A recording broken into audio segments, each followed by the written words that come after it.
Hi friends, ఇదేందో తెలుసా? కొబ్బరి పైన చెక్కు అంతా తీసేసి మిక్సీ పడుతున్నాను. కొబ్బరి పైనదంతా నల్లదంతా తీసేసి ఇవేంటంటే కొబ్బరి మిక్సీ పట్టేసేసాను. ఇదేంటంటే కొబ్బరి చాక్లెట్ల కోసం ఇంట్లోనే ఎట్లా తయారు చేసుకోవాలో చాక్లెట్లు చూపిస్తాను. ఇది మిల్క్ మేడు, కొబ్బరిని సన్నగా కట్ చేసేసి మిక్సీకి పట్టేసేసాను. ఇప్పుడు మిల్క్ మేడు వేసి మిక్సీ కలుపుతున్నాను. ఇవైతే ఊర్లలో కొబ్బరి చాక్లెట్లు అని చాలామందికి తెలిసి ఉంటుంది. చాలా అంటే చాలా టేస్ట్ బాగా వచ్చాయి.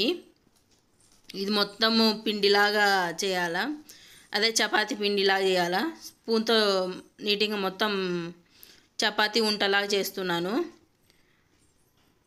మా సైడ్ అయితే రాయలసీమ సైడు కోవేట్కి పోయి వచ్చిన వాళ్ళందరూ ఇలా ఈ చాక్లెట్లు తీసుకొచ్చి ఇస్తూ ఉంటారు. బయట కూడా దొరుకుతాయి, కానీ అక్కడి నుంచి కోవేట్ అంటే అక్కడి నుంచి తెచ్చి పిల్లలకి, చిన్న పిల్లలకంటే ఇష్టం కాబట్టి ఇస్తూ ఉంటారు.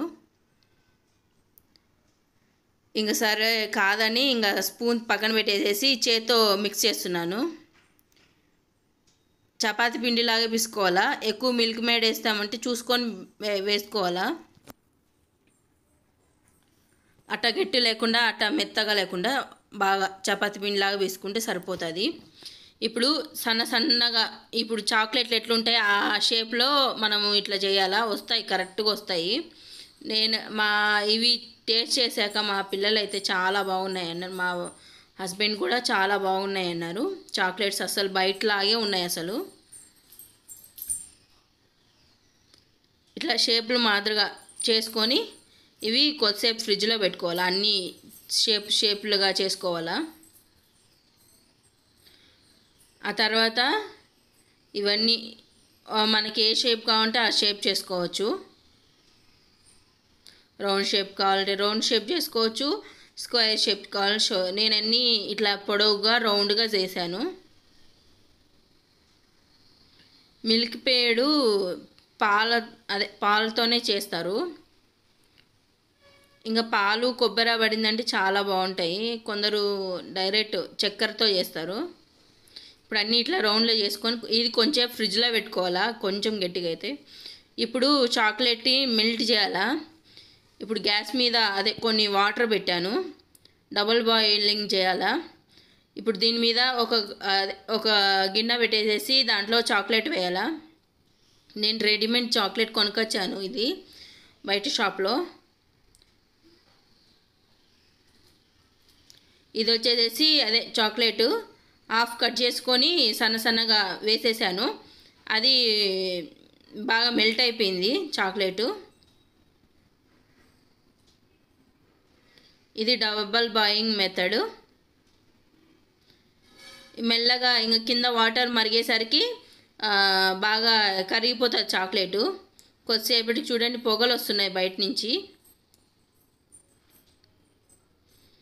కొంచెం మెల్ట్ అవుతుంది చాక్లెట్. టేస్ట్ అయితే అసలు చాలా అంటే చాలా బాగున్నాయి. అసలు ఇది కరుగుతుంది, కొంచెం అబ్జర్వ్ చేయండి బాగా. ఇది బాగా కరగడం చూడండి.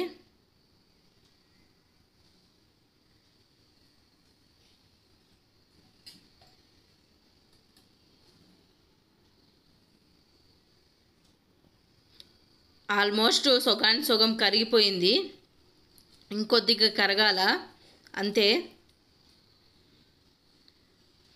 ఏమి ఉండలు లేకుండా నీటింగ్ కరిగితేనే చాలా బాగుంటుంది.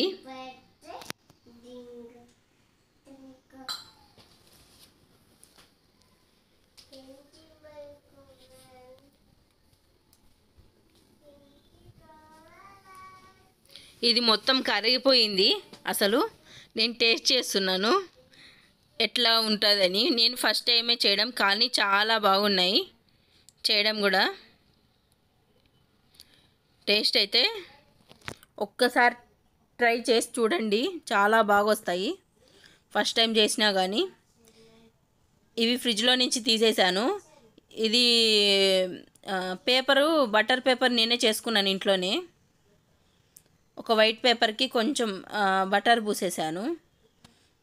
ఇప్పుడు ఇది వీటిలలో వేసేయాలా. వేసేసేసి ఇట్లా ఫోక్స్ సాయంతో నీట్గా ఇట్లా పక్కన పెట్టుకోవాలా.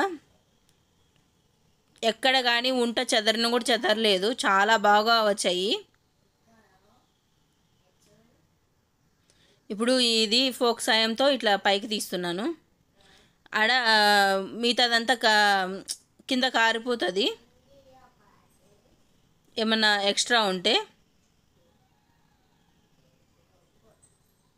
ఇవన్నీ ఇంకా అలానే చేసుకోవాలా.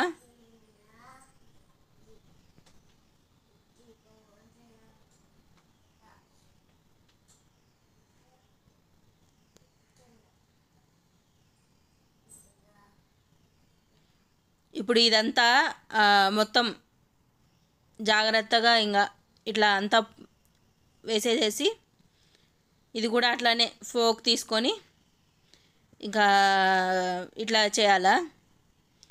ఇవన్నీ ఇట్లా చేసుకున్నాక కొద్దిసేపు ఫ్రిడ్జ్లో పెట్టుకొని ఆ తర్వాత ఏమైనా ఎక్స్ట్రా ఉంటే అదే ఇట్లా చాకుతో ఇట్లా అనేస్తే వచ్చేస్తాయి అసలు.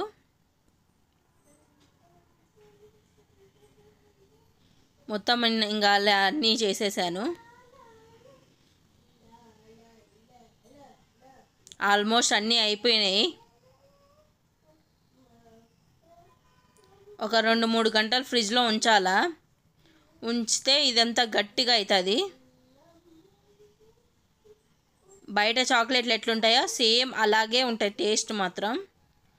అయితే మనం ఫ్రెష్గా చేసుకున్నాం కాబట్టి ఇంకా కొంచెం బాగుంటాయి.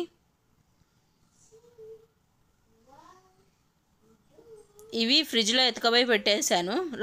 ఫ్రిడ్జ్లో నుంచి ఇంకా బయటికి తీసాను. వేస్ట్ అంతా కట్ చేసేసి ఇంకా పక్కన అవి కూడా తినేయచ్చు.